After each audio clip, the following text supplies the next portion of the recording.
Empowered people make informed decisions that lead to living a life without regret. This is Sara Khaki and Shawna Woods from Atlanta Divorce Law Group, and this is the Happily Ever After Divorce Podcast. Welcome to the Happily Ever After Divorce Podcast. This is Sara Khaki with Atlanta Divorce Law Group, and I'm joined by our very own managing partner, Shawna Woods. And today's topic is a fun one because I always love when we talk about how you can be a better partner in your marriage, in your relationship, or even in your friendships, how you can, the things that are within your control.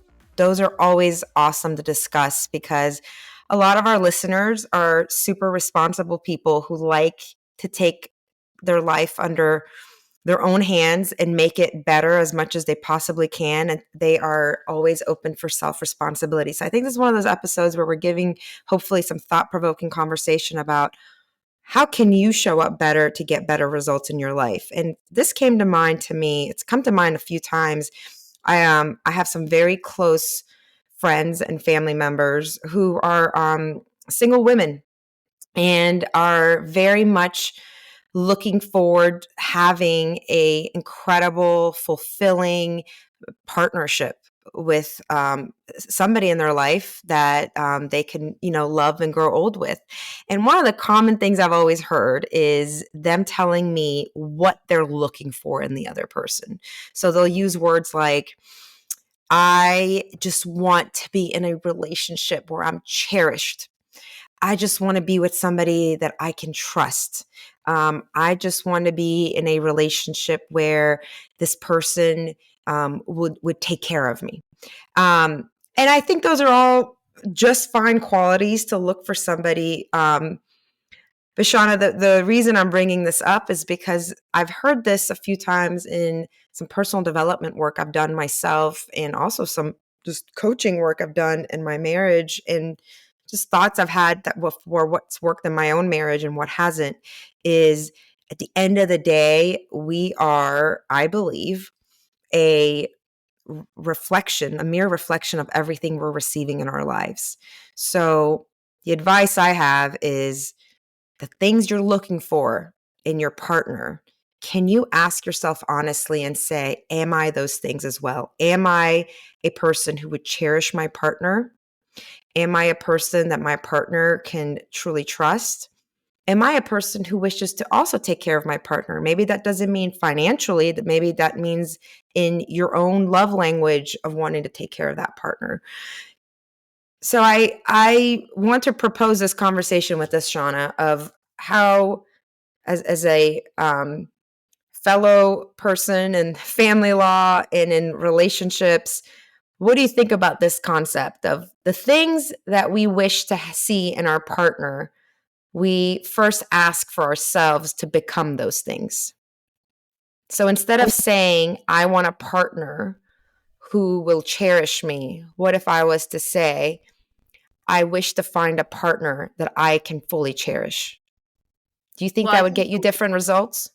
I think the way you're phrasing it is very important because when I think about the concept of first you said, I want somebody, you should be mirroring, right, what you expect to receive. And I think that's a big statement.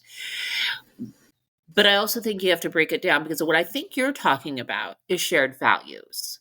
I have the value of needing to be cherished. I have a value of needing to be protected. How that shows up for me in a relationship to another person may be different how it shows up from them to me. But the underlying core is the shared value. So in that respect, I agree with you. In another respect, I disagree with you. Go for it. I love this. Because what we have seen in some studies is that, and these are studies that have been around, these dating apps.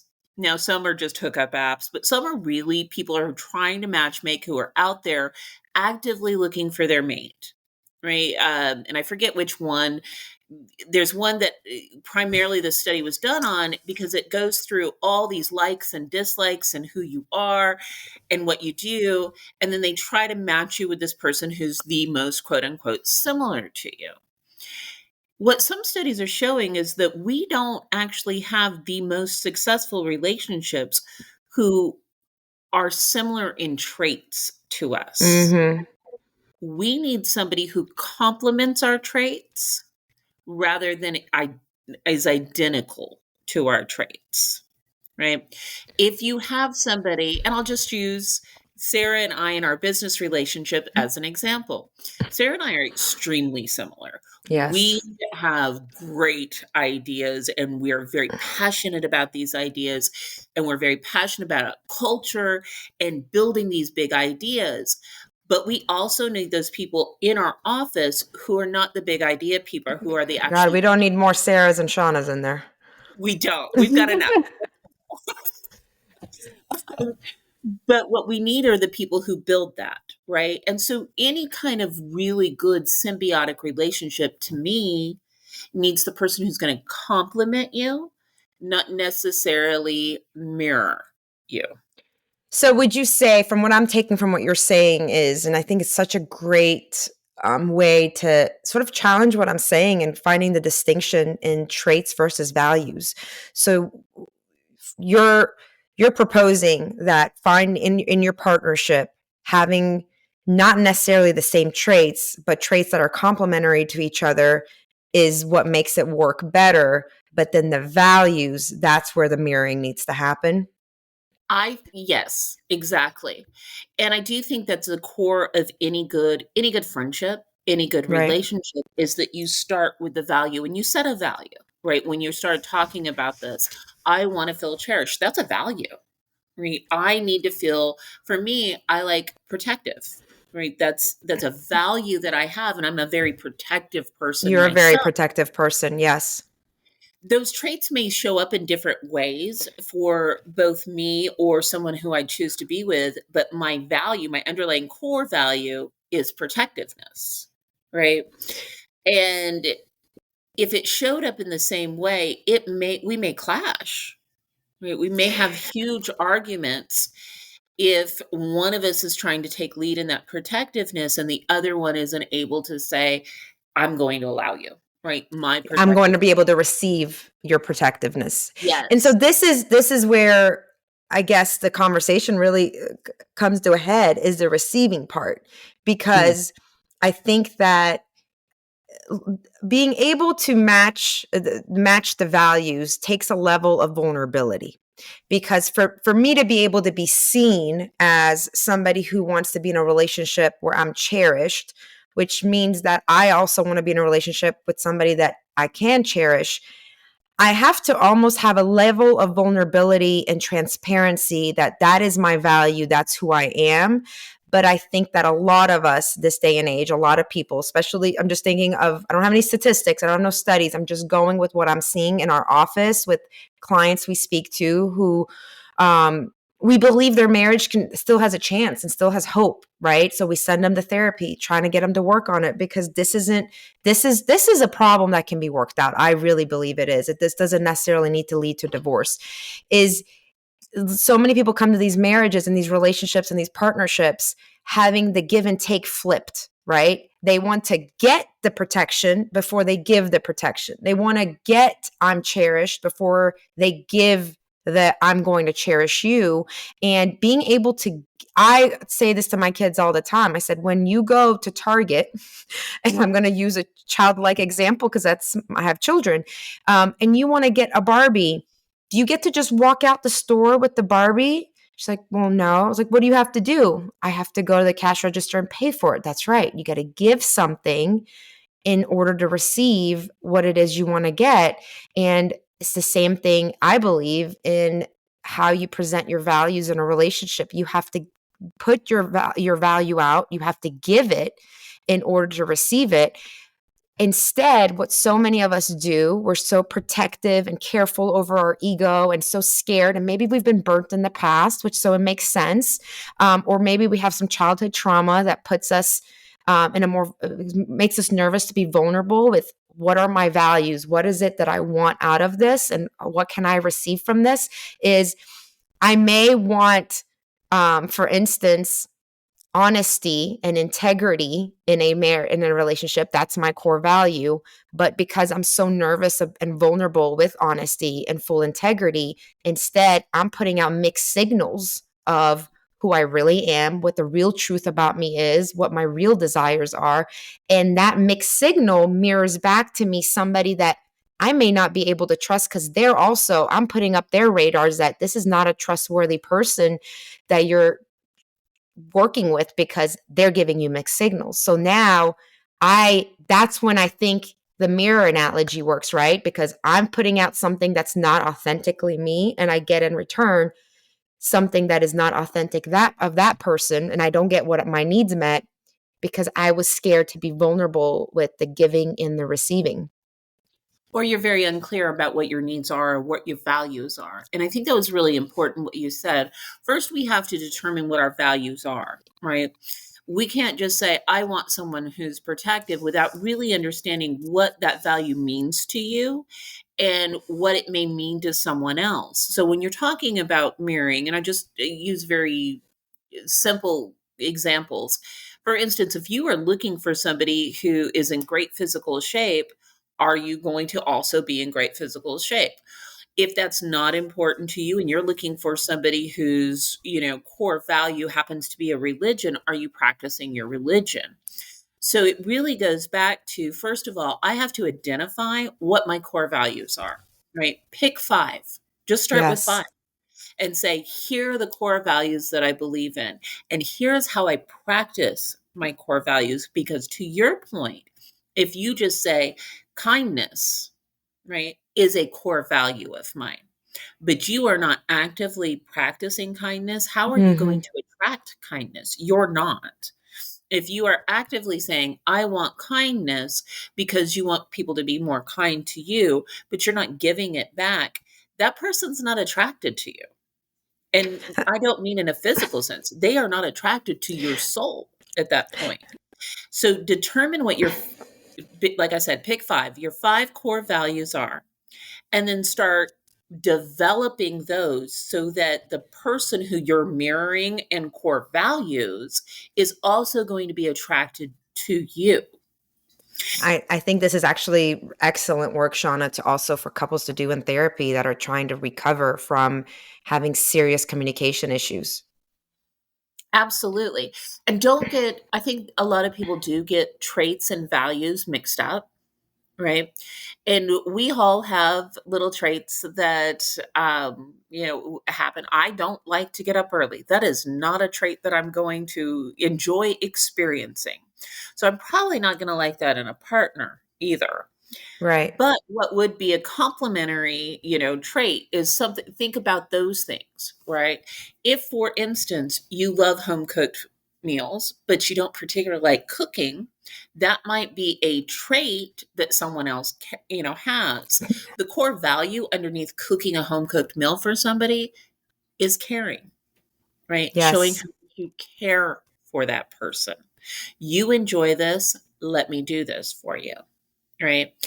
So tying those two in and just understanding that, don't look at your traits, don't look at the superficial, you know, part of what am I looking for in a partner. And we all start there when we were young, like, it has to be this tall, has to have certain amount of this hair, this eye color, this kind of smile. We all have these things that we think are important to us, which really aren't. But the traits, do they complement you, or is it going to be a subtract value, right? I also think it helps you present it to your partner better. I mean, one of the common things I hear from our clients when they're going through this process and we're trying to figure out, is there a way for the marriage to be salvaged, is, I like to go out. I like to have friends. I like to socialize. And she doesn't. She's a homebody. She never does anything. So this is a trait. Somebody's super social. Another person isn't. Typically, these two types of traits really attract each other. They're because I think it goes back to the complementary traits that you were talking about. If you come at your partner after 10 years of marriage and say, you know what, I'm just bored with you wanting to be home all the time and I want you to go out, or you go at them and say, you're out all the time, you never want to be at home, spend time with me. And I think if you're coming at it from a trait perspective, you're attacking them and they're not going to hear you. But to Shawna's point, if you come at it from a value perspective, which is, I really value feeling connected to a community.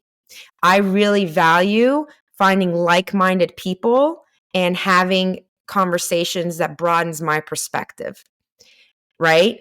Versus you're just not social and I'm really social. And then I think that can be heard by your introvert spouse or partner to say, okay, you know what?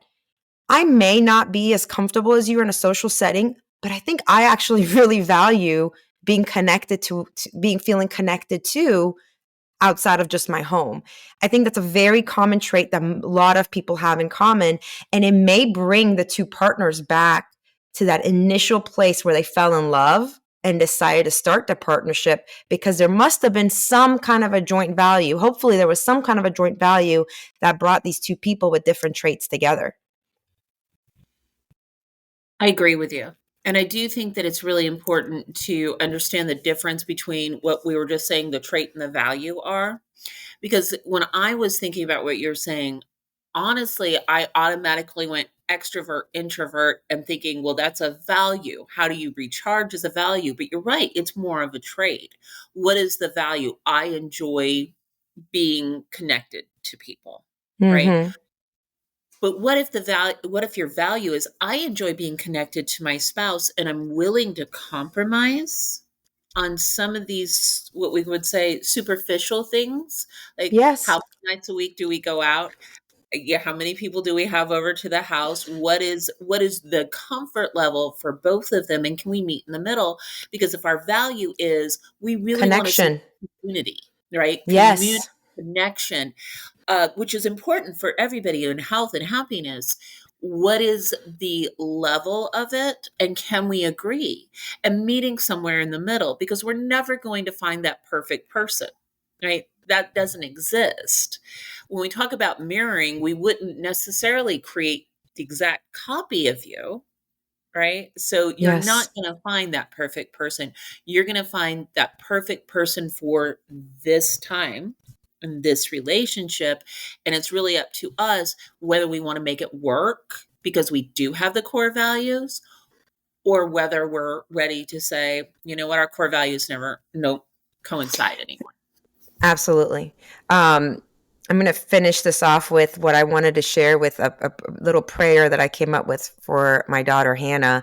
She was going through a hard time a few weeks ago, and she came to me. She's like, nobody understands me and nobody really tries to understand me.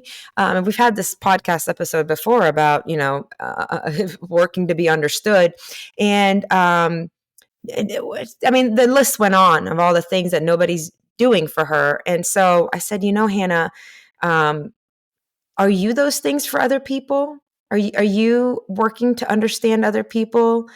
And she was like, I don't know. And I was like, well, listen, you need to, instead of going around and praying that you're going to find people that understand you, or friends that are always kind to you, or people who are looking out for you, why don't you become all those things? So every night before you go to sleep, and she's doing this now, when you just say a prayer of, and this, whatever you believe in, it works, because a prayer is a prayer, regardless of what your spiritual practice is. But, she prays to God and she'll say, God, please help me be a kinder sister. God, please help me being a friend that understands my friends. God, please help me talk to strangers who may need it, that feel isolated.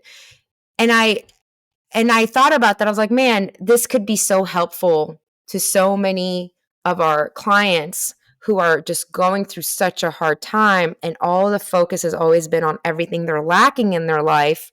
And maybe part of the personal development, part of the gift of every pain they're going through is developing themselves more into encompassing the values that they would like to receive more of in their own life. All right, that's it. Thanks, Shawna. Thank you, Sarah. Thanks for listening to the Happily Ever After Divorce podcast. If you'd like to learn more, go to atlantadivorcelawgroup.com/resources.